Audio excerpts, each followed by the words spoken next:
Lucent का आज भी कंपटीशन एग्ज़ाम में अपना महत्व है। ये आज भी प्रासंगिकता अपनी बनाई हुई है।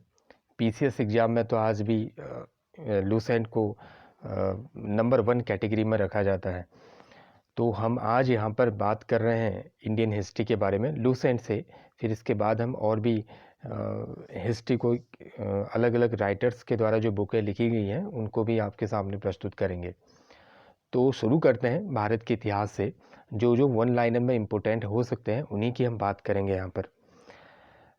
यूनानियों ने भारत को इंडिया कहा था। ये चीज़ आपको पता होनी चाहिए। यूनानियों ने भारत को इंडिया कहा। तो भारत को इंडिया जो नाम दिया वो किन्होंने नाम दिया? यूनानियों ने नाम दिया था। जबकि जो मध्यकालीन मुस्लिम इतिहासकार आए थे उन्होंने भारत को हिंद और हिंदुस्तान के नाम से संबोधित किया है। मध्यकालीन मुस्लिम इतिहासकारों ने भारत को हिंद और हिंदुस्तान के नाम से संबोधित किया है, जबकि यूनानियों ने भारत को इंडिया के नाम से संबोधित किया। याद रखना, यूनानियों ने भारत को इंडिया के नाम से संबोधित किया। बात करते हैं प्राचीन भारतीय इतिहास के स्रोत के बारे में। वैसे तो इतिहास के बारे में सब कुछ स्रोतों से ही डिपेंड होता है। पूरी प्राचीन इतिहास जो है हमारा वो स्रोतों पर काफ़ी निर्भर है। धर्म ग्रंथ, ऐतिहासिक ग्रंथ, विदेशियों का विवरण, पुरातत्व संबंधी साक्ष्य, यहाँ से भी वैसे प्रश्न पूछे जाते हैं। इनडायरेक्टली पूछे जाते हैं। ये नहीं पूछा जाता है कि ये किसके इतिहास का स्रोत है। मोस्टली जो होते हैं वो इनडायरेक्टली क्वेश्चन ही यहाँ पर आते हैं। जैसे हम बात करें वेदों की तो 4 वेद हैं, ऋग्वेद, यजुर्वेद, सामवेद और अथर्ववेद। तो ऋग्वेद की यदि हम बात करें, इसमें टोटल 10 मंडल हैं। 1028 इसमें सुक्तक है। 1028 क्या है? सुक्तक है ऋग्वेद में। और इसको पढ़ने वाले जो ऋषि हैं, इन ऋचाओं को 10,462 जो है ऋग्वेद में ऋचाएँ हैं, और इनको पढ़ने वाले ऋषि को होत्र कहते थे। क्या कहते थे? होत्र कहते थे। याद रखना। इसके अलावा विश्वामित्र द्वारा रचित ऋग्वेद के तीसरे मंडल में सूर्य देवता सावित्री को समर्पित प्रसिद्ध गायत्री मंत्र है। तो गायत्री जो मंत्र है वो तीसरे मंडल में है।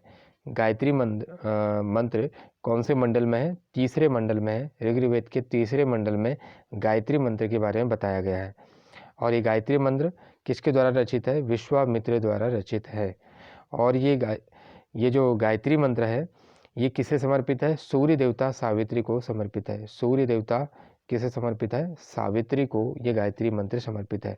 तो कौन से मंडल में है? तीसरे मंडल में। टोटल मंडल कितने हैं ऋग्वेद में? 10 मंडल हैं। उनमें से तीसरे मंडल में कौन सा, किसके बारे में वर्णन है? गायत्री मंत्र के बारे में वर्णन है। रही बात 9वें मंडल में, तो 9वें मंडल में सोम देवता का उल्लेख किया गया है। वैदिक काल के प्रमुख देवताओं में से एक थे सोम देवता। इनका वर्णन 9वें मंडल में किया गया है। 8वें मंडल में जो हस्तलिखित ऋचाएँ हैं उनको खिल कहा जाता है। 10वां मंडल काफ़ी इम्पोर्टेंट है। ऋग्वेद का 10वां मंडल, उसमें 4 वर्णों के बारे में बताया गया है। 10वें मंडल में 4 वर्णों के बारे में बताया गया है कि 4 वर्णों की उत्पत्ति कैसे हुई।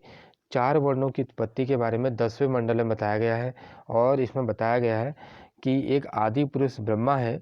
आदि पुरुष ब्रह्मा, उसके मुख से ब्राह्मण की उत्पत्ति हुई, भुजाओं से क्षत्रिय की उत्पत्ति हुई, जंघाओं से वैश्य की उत्पत्ति हुई और उसके चरणों से शूद्र की उत्पत्ति हुई।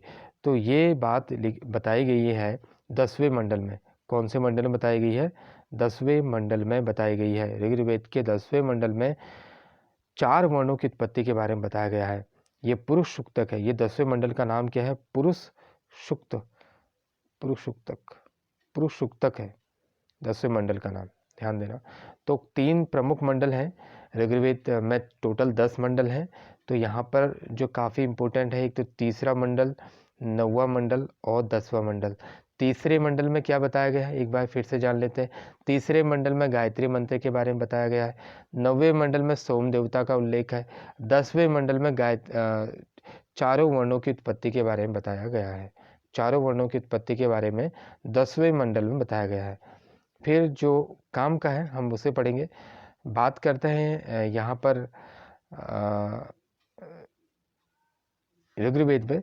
तो तो ऋग्वेद में इंद्र के लिए 250 बार और अग्नि के लिए 200 ऋचाओं की रचना की गई है। याद रखना, वैदिक काल के प्रमुख देवता थे इंद्र। वैदिक काल के प्रमुख देवता थे इंद्र, अग्नि और सोम, ये 3 प्रमुख देवता थे वैदिक काल के। तो इनके बारे में ऋग्वेद में खासकर इंद्र के लिए 250 ऋचाएँ लिखी गई हैं, और जबकि अग्नि के लिए 200 ऋचाओं की रचना की गई है, 200। बात करते हैं यजुर्वेद की। तो यजुर्वेद के बारे में ज़्यादा पूछा नहीं जाता। यजुर्वेद के पाठकर्ता, इसके पाठकर्ता को क्या कहते हैं? अधवर्यु कहते हैं, अधवर्यु। यजुर्वेद के पाठकर्ता को अधवर्यु कहते हैं। और फिर सामवेद की बात करते हैं तो सामवेद के पाठकर्ता को उद्रार्थ कहते हैं सामवेद के पाठकर्ता को। और भारतीय संगीत का जनक भी सामवेद को ही कहा गया है। फिर अथर्ववेद की बात कर रहे हैं। अथर्ववेद की यदि हम बात करें तो इसमें तंत्र मंत्र, जादू टोना, साप, प्रायश्चित, औषधि, प्रेम, राजकर्म, इन सभी आदि विषयों के बारे में बताया गया है। और इसी में बताया गया है कि सभा और समिति जो थी प्रजापति की 2 पुत्रियां कहा गया है। सभा और समिति को अथर्ववेद में सभा और समिति को प्रजापति की 2 पुत्रियां कहा गया है। सभा और समिति को प्रजापति की 2 पुत्रियां कहा गया है, अथर्ववेद में कहा गया है। फिर इसके अलावा यहाँ पर बात हो रही है वेदों को भलीभांति समझने के लिए 6 वेदांगों की रचना हुई। वेदों को भलीभांति समझने के लिए, क्योंकि आम जन के समझ से बाहर थी वेद, क्योंकि इसमें जटिल संस्कृति का इस्तेमाल किया गया है, तो इसलिए यहाँ पर 6 वेदांगों की रचना की गई। और ये जो 6 वेदांग हैं, इनके नाम शिक्षा, ज्योतिष, कल्प, व्याकरण, निरुक्तक और छंद, ये 6 क्या हैं? वेदांग हैं। वेदों को भलीभांति समझने के लिए वेदांगों की रचना की गई। इसके अलावा हम यहाँ पर और भी पढ़ते हैं, वो है पुराण में। ये पुराण क्या है? पुराणों के ऐतिहासिक कथाएं होती हैं पुराणों में। भारतीय ऐतिहासिक कथाओं का वर्णन पुराणों में किया गया है। कुल पुराणों की संख्या 18 है। और इनके रचयिता जो माने जाते हैं वो लोमहर्ष को माना जाता है, और उनके पुत्र उग्र श्रवा को पुराणों का रचयिता माना जाता है।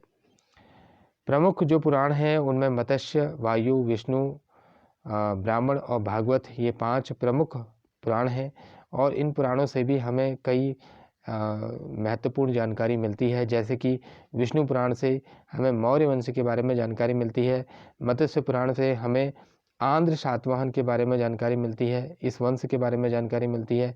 जबकि वायु पुराण से हमें गुप्त वंश के बारे में जानकारी मिलती है। तो 18 पुराणों में से ये 3 पुराण बहुत महत्वपूर्ण हैं। इनके बारे में हमें ज़रूर पता होना चाहिए कि विष्णु पुराण से हमें मौर्य वंश के बारे में जानकारी मिलती है, मत्स्य पुराण से हमें आंध्र सातवाहन वंश के बारे में जानकारी मिलती है, जबकि वायु पुराण से हमें गुप्त वंश के बारे में जानकारी मिलती है। फिर आगे बढ़ते हैं। अगर हम पुराणों में बात करें तो सबसे ज़्यादा प्राचीन जो पुराण है वो है मत्स्य पुराण।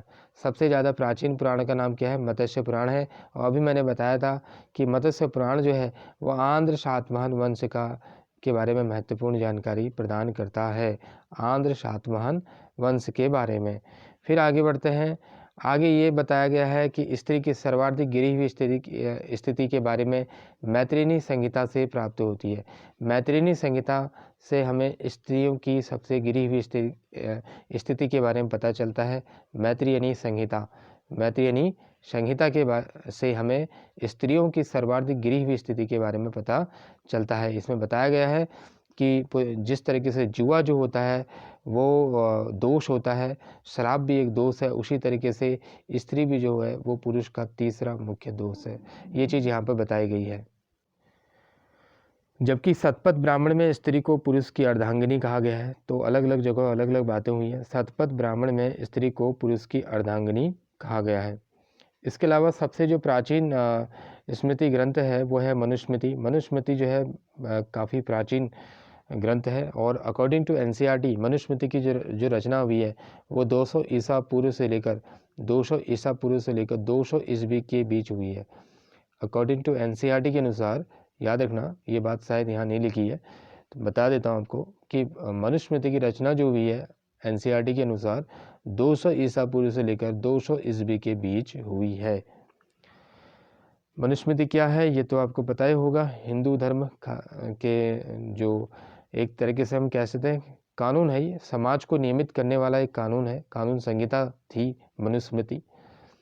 ये शुंग काल का मानक ग्रंथ है। तो मनुस्मृति से हमें शुंग काल के बारे में जानकारी मिलती है, वेरी वेरी इंपॉर्टेंट। मनुस्मृति से हमें शुंग काल के बारे में जानकारी मिलती है, जबकि नारद स्मृति से हमें गुप्त काल के बारे में जानकारी मिलती है। नारद स्मृति से हमें गुप्त काल के बारे में जानकारी मिलती है। फिर आते हैं भगवान बुद्ध से संबंधित जो जातक कथाएं होती हैं। जातक कथाएं भी काफ़ी महत्वपूर्ण रोल पैदा करती हैं इतिहास के बारे में जानकारी के। यहाँ पर हम भगवान बुद्ध के बारे में पढ़ेंगे तो हमें पता चलता है कि बौद्ध धर्म जो है, बौद्ध धर्म बाद में 2 भागों में बढ़ गया था, हीनयान और महायान। तो हीनयान का जो प्रमुख ग्रंथ है वो है कथावस्तु। हीनयान का प्रमुख ग्रंथ क्या है? कथावस्तु, और जिसमें महात्मा बुद्ध के जीवन चरित्र का वर्णन किया गया है कथावस्तु में। तो कथावस्तु जो है वो हीनयान का प्रमुख ग्रंथ है। और हीनयान किसका हिस्सा है, किसका एक सेक्ट है, संप्रदाय है? बौद्ध धर्म का। फिर आते हैं जैन धर्म के बारे में हम बातें हो रही है। जैन साहित्य को आगम कहा जाता है, very very important, PCS exam में पूछा जाता है ये। जैन साहित्य को आगम कहा जाता है। जैन साहित्य को क्या कहा जाता है? आगम कहा जाता है। जैन साहित्य को, लिटरेचर को क्या कहा जाता है? आगम कहा जाता है। और जैन धर्म का जो प्रारंभिक इतिहास है, जैन धर्म का जो प्रारंभिक इतिहास है उसे कल्पसूत्र से ज्ञात होता है। जैन धर्म के बारे में यदि हमें हिस्ट्री पढ़नी है, शुरुआती हिस्ट्री, तो वो कल्पसूत्र से पता चलता है। किससे पता चलता है? कल्पसूत्र से पता चलता है। जबकि जैन धर्म का ही एक और ग्रंथ है भगवती सूत्र। भगवती सूत्र से हमें महावीर जो जैन हैं उनके जीवन कृत्यों के बारे में जानकारी मिलती है। भगवती सूत्र भी जैन धर्म का प्रमुख ग्रंथ है। याद रखना, कल्पसूत्र और भगवती सूत्र दोनों जैन धर्म से संबंधित हैं। कल्पसूत्र और भगवती सूत्र, कल्पसूत्र और भगवती सूत्र, ये दोनों किससे संबंधित हैं? जैन धर्म से संबंधित है। इस बारे में कोई डाउट नहीं होना चाहिए आपको। और जैन साहित्य को आगम कहा जाता है। फिर आता है अर्थशास्त्र में। तो अर्थशास्त्र के लेखक सभी को पता है, चाणक्य है, कौटिल्य इनका नाम है, विष्णुगुप्त भी इनका नाम है। और इसको 15 अधिकरणों और 180 प्रकरणों में विभाजित किया गया है। मौर्य काल के बारे में जानकारी का एक प्रमुख स्रोत है अर्थशास्त्र। इसके अलावा अगर हम बात करें और किताबों की, रचनाओं की, ऐतिहासिक घटनाओं के बारे में जो बताती हैं, वो है राजतरंगिणी। राजतरंगिणी जो है वो कल्हण द्वारा लिखी गई। राजतरंगिणी किसके द्वारा लिखी गई? कल्हण के द्वारा लिखी गई। और इसका संबंध जो है कश्मीर के इतिहास से है। राजतरंगिणी का संबंध राजतरंगिणी से किसके इतिहास के बारे में जानकारी मिलती है? कश्मीर के इतिहास के बारे में जानकारी मिलती है। वेरी वेरी इंपॉर्टेंट कि राजतरंगिणी किसकी रचना है? राजतरंगिणी जो है कल्हण की रचना है। किसकी रचना है? कल्हण की रचना है। और ये भी आपको जानना चाहिए कि संस्कृत साहित्य में ऐतिहासिक घटनाओं को क्रमबद्ध लिखने का सर्वप्रथम जो प्रयास किया गया है वो कल्हण द्वारा किया गया। याद रखना, क्रमबद्ध तरीके से, क्रोनोलॉजिकल ऑर्डर के द्वारा, क्रोनोलॉजिकल तरीके से और संस्कृत लैंग्वेज में लिखा गया है। क्या? राजतरंगिणी। राजतरंगिणी संस्कृत भाषा में लिखी गई है। आगे, अरबों की सिंधु विजय का जो वृतांत मिलता है वो चचनामा से हमें मिलता है। अरबों के सिंधु विजय का जो वृतांत मिलता है हमें वो कहाँ से मिलता है? चचनामा से मिलता है। चचनामा, ये जो चचनामा पुस्तक है इसके लेखक कौन थे? अली अहमद थे। कौन थे? अली अहमद। अली अहमद। चचनामा से हमें पता चलता है कि अरबों ने सिंध विजय हासिल करी थी। अष्टाध्यायी, अष्टाध्यायी के लेखक कौन है? अष्टाध्यायी के लेखक पाणिनि हैं। और ये व्याकरण की पहली पुस्तक थी अष्टाध्यायी। अष्टाध्यायी किसकी पुस्तक है? व्याकरण की पहली पुस्तक है। और कौन है इसके लेखक? पाणिनि इसके लेखक हैं। अष्टाध्यायी जो है वो मौर्य काल के बारे में महत्वपूर्ण जानकारी प्रदान करती है। अष्टाध्यायी मौर्य काल के बारे में महत्वपूर्ण जानकारी प्रदान करती है। इसके अलावा अगर हम बात करें कात्यायन की गार्गी संहिता, ये भी एक ज्योतिष ग्रंथ है। और इससे हमें पता चलता है यवन आक्रमण के बारे में। किसके बारे में पता चलता है? यवन आक्रमण का उल्लेख किया गया है। कात्यायन की गार्गी संहिता में यवन आक्रमण का उल्लेख किया गया है कि भारत में यवन आक्रमण जो हुआ था उसके बारे में यहाँ बताया गया है गार्गी संहिता में, जो कि कात्यायन की है। और फिर आता है पतंजलि की। पतंजलि जो कि पुष्यमित्र शुंग के पुरोहित थे। याद रखना, पुष्यमित्र शुंग, शुंग काल, मौर्य काल के बाद आता है शुंग काल। तो शुंग काल के पुरोहित जो थे वो पतंजलि थे। पतंजलि जो है शुंग काल के बारे में पतंजलि पुष्यमित्र शुंग के पुरोहित थे और उनके महाभाष्य से शुंगों के इतिहास के बारे में क्या चलता है, पता चलता। आगे हम पढ़ते हैं इसमें विदेशी यात्रियों से मिलने वाली प्रमुख जानकारी। विदेशी यात्रियों से कौन कौन सी जानकारी मिलती है, तो इसमें सबसे पहले आता है यूनानी रोमन लेखक। यूनानी रोमन लेखकों में सबसे पहले यहाँ पर इम्पोर्टेंट है टेसियस, फिर हेरोडोटस। टेसियस की अगर हम बात करें तो ये ईरान के राजवैद था, तो यहाँ से तो ज़्यादा इम्पोर्टेंट नहीं है। हेरोडोटस, इतिहास का पिता किसे कहा जाता है, हेरोडोटस को कहा जाता है। हेरोडोटस को क्या कहा जाता है, इतिहास का पिता कहा जाता है। हेरोडोटस को इतिहास का पिता कहा जाता है, याद रखना। और इनकी पुस्तक का नाम जो था, हेरोडोटस की पुस्तक का नाम वो है हिस्टोरिका। क्या है, हिस्टोरिका। और हिस्टोरिका के से हमें पता चलता है 5वीं शताब्दी ईसा पूर्व, 5वीं शताब्दी ईसा पूर्व के भारत और फारस के बीच के संबंधों के बारे में वर्णन इसमें किया गया है। हिस्टोरिका पुस्तक में 5वीं शताब्दी ईसा पूर्व के भारत और फारस के संबंधों का वर्णन किया गया है। फिर वेरी वेरी इंपॉर्टेंट अब आने वाला है कि सिकंदर के साथ 3 लेखक आए थे। सिकंदर के साथ क्या आए थे, 3 लेखक। यहाँ से एसएससी क्वेश्चन पूछ देती है। तो सिकंदर के साथ आने वाले जो लेखक थे, नियार्कस, ओनेसिक्रेटस और एरिस्टोबुलस। याद रखना, ये 3 थे, नियार्कस, ओनेसिक्रेटस और एरिस्टोबुलस। ये 3 जो थे, ये जो 3 सिकंदर के साथ आने वाले लेखक थे, कौन कौन थे, नियार्कस, ओनेसिक्रेटस और एरिस्टोबुलस। मैगस्थनीस कौन था, ये था सेल्यूकस निकेटर का राजदूत। मैगस्थनीस कौन था, सेल्यूकस निकेटर का राजदूत। और ये किसके दरबार में आया था, ये आया था चंद्रगुप्त मौर्य के दरबार में आया था। मैगस्थनीस किसके दरबार में आया था, चंद्रगुप्त मौर्य के दरबार में आया था। और इसकी पुस्तक जो है उसका नाम है इंडिका। मैगस्थनीस की पुस्तक का नाम क्या है, इंडिका है, याद रखना। डायमेकस ये सीरियन नरेश आंतियोकस का राजदूत था और ये बिंदुसार के राज दरबार में आया था। किसके दरबार में आया था, ये बिंदुसार के राज दरबार के राज दरबार में आया था। फिर आता है डायोनिसियस। डायोनिसियस जो था वो अशोक के राज दरबार में आता है। मिस्र नरेश टालमी फिलेडेल्फस का राजदूत था डायोनिसियस। अर्थात यहाँ से हमें 3 चीज़ें याद करनी हैं, दादा या पिता, यहाँ पर अशोक के पिता और उसके दादा, अशोक के पिता और उसके दादा। पिता कौन थे उसके, अशोक के, बिंदुसार थे, बिंदुसार। और दादा कौन थे, चंद्रगुप्त मौर्य। इन तीनों के समय राजदूत आए हैं। मौर्य के समय, चंद्रगुप्त मौर्य के समय कौन था, मैगस्थनीस था। बिंदुसार के समय डायमेकस था और अशोक के समय डायोनिसियस था। डायमेकस तो डायमेकस किसके दरबार में आया था, बिंदुसार के दरबार में आया था, जबकि डायोनिसियस अशोक के दरबार में आया था। और उससे पहले सिकंदर के साथ कितने लेखक आ चुके थे, 3 लेखक आ चुके थे। फिर आता है टॉलमी। टॉलमी की पुस्तक का नाम है भारत का भूगोल। 2वीं शताब्दी में भारत का भूगोल नामक पुस्तक लिखी थी टॉलमी ने। फिर आता है प्लिनी, 1ली शताब्दी में नेचुरल हिस्ट्री। तो प्लिनी की पुस्तक का नाम है नेचुरल हिस्ट्री, याद रखना। Periplus of the Erythraean Sea. Periplus of the Erythraean Sea के लेखक के बारे में जानकारी नहीं मिलती। फिर आते हैं चीनी लेखक, वेरी वेरी इंपॉर्टेंट। चीनी लेखक फाहियान सबसे महत्वपूर्ण है। फाहियान किसके दरबार में आया था, चंद्रगुप्त द्वितीय के दरबार में आया था। गुप्त नरेश, याद रखना, गुप्त नरेश चंद्रगुप्त द्वितीय के दरबार में आया था फाहियान। फाहियान चंद्रगुप्त द्वितीय के दरबार में आया था। गुप्त नरेश चंद्रगुप्त द्वितीय के दरबार में आया था फाहियान। फाहियान चंद्रगुप्त द्वितीय के दरबार में आया था। उसके बाद आता है समयुगन। समयुगन ज़्यादा इम्पोर्टेंट नहीं है। ह्वेनसांग में आ जाइए। ह्वेनसांग हर्षवर्धन के समय में आया था। ह्वेनसांग किसके समय काल में आया था भारत में, हर्षवर्धन के समय काल में आया था। और यहाँ पर थोड़ी सी ध्यान देने वाली बात यह है, पूरी बातें पढ़ लेते हैं कि ह्वेनसांग 629 ईस्वी में चीन से भारतवर्ष के लिए प्रस्थान किया था और लगभग 1 वर्ष की यात्रा के बाद सर्वप्रथम भारतीय राज्य कपिसा पहुंचा। याद रखना, पहले वो सबसे पहले कहाँ पहुंचा, कपिसा पहुंचा। कहाँ पहुंचा, कपिसा पहुंचा। ह्वेनसांग सबसे पहले कहाँ पहुंचा, कपिसा पहुंचा। भारत में 15 वर्षों तक ठहरा। कितने वर्षों तक ठहरा, ह्वेनसांग भारत में 15 ईयर तक रहा था, 15 वर्षों तक रहा। 645 में फिर वो चीन लौट गया। वह बिहार में नालंदा जिला स्थित नालंदा विश्वविद्यालय में अध्ययन करने और भारत से बौद्ध ग्रंथों को एकत्र कर ले जाने के लिए आया था। इसका भ्रमण वृत्तांत शी यू की के नाम से प्रसिद्ध है।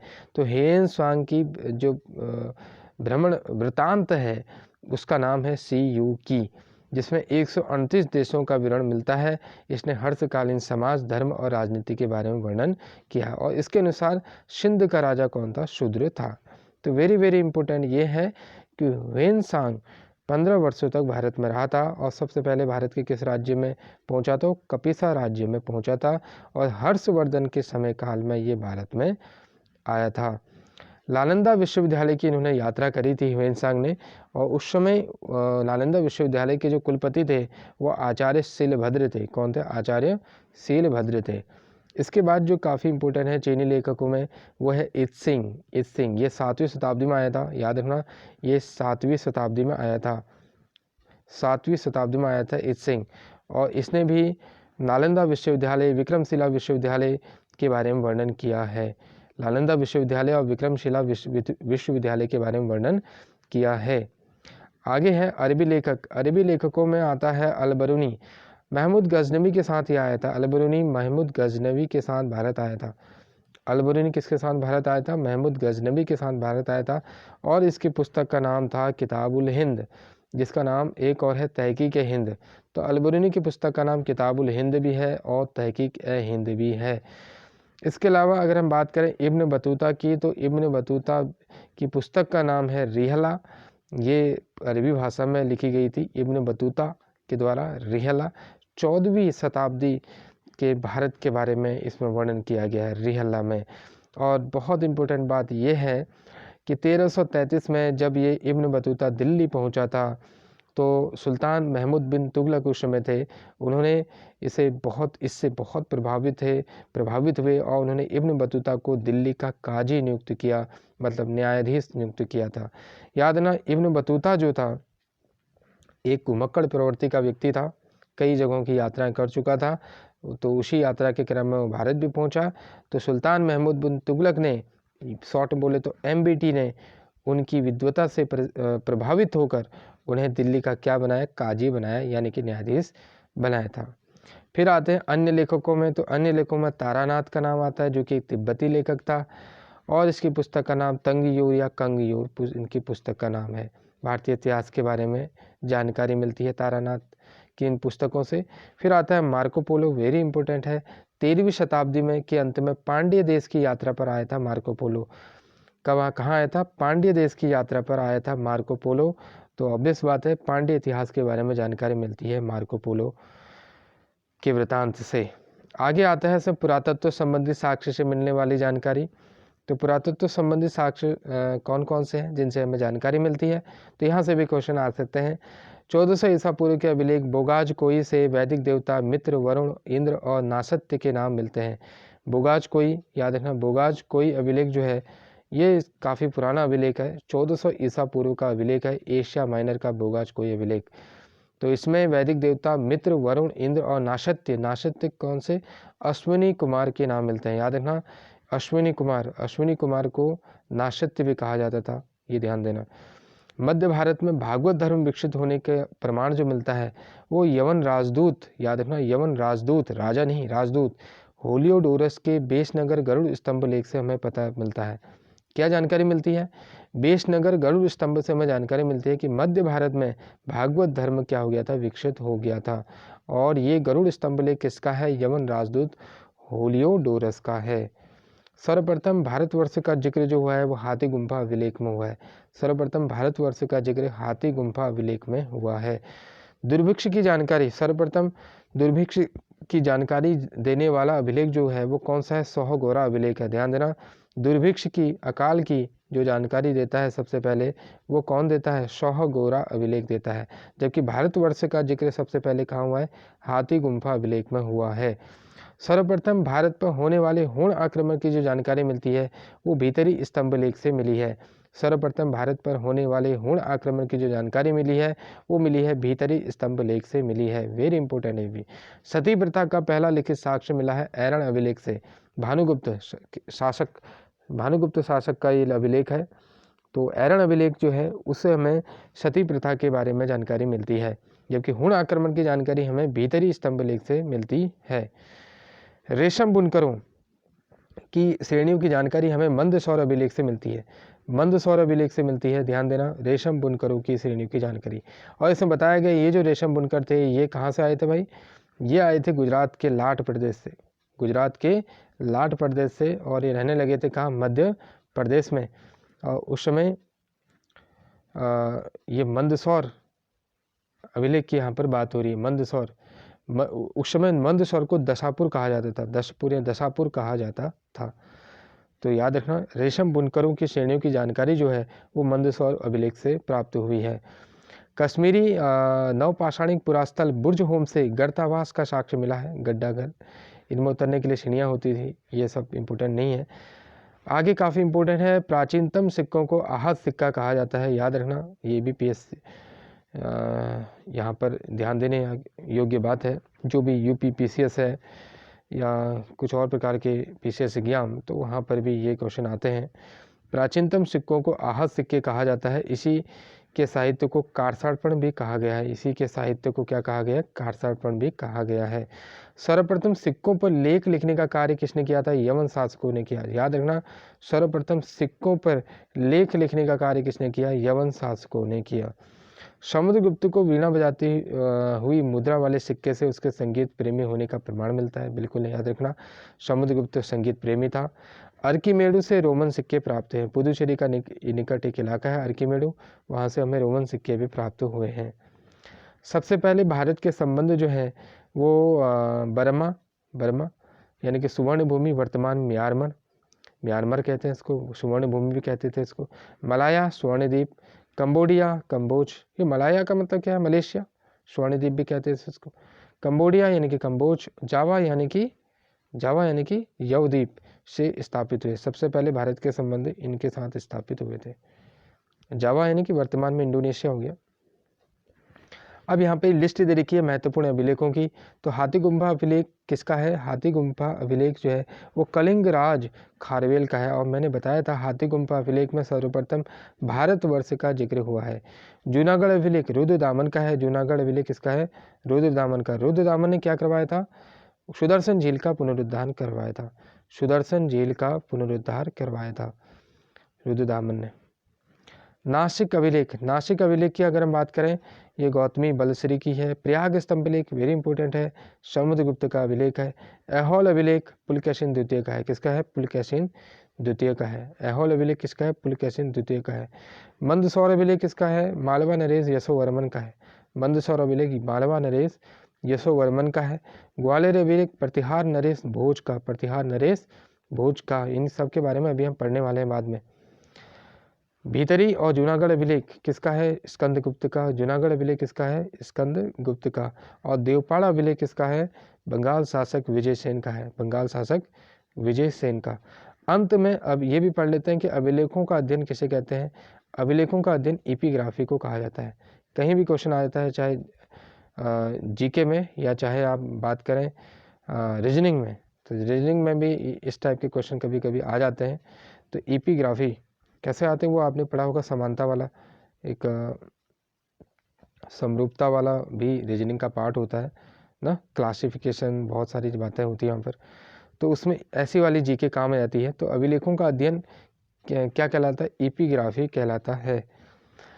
तो यहाँ तक बात हुई भारत के प्राचीनतम इतिहास की जानकारी के प्रमुख स्रोत की, और आज हम इसको यहीं पर एंड करते हैं और धीरे धीरे इसको आगे बढ़ाते हैं,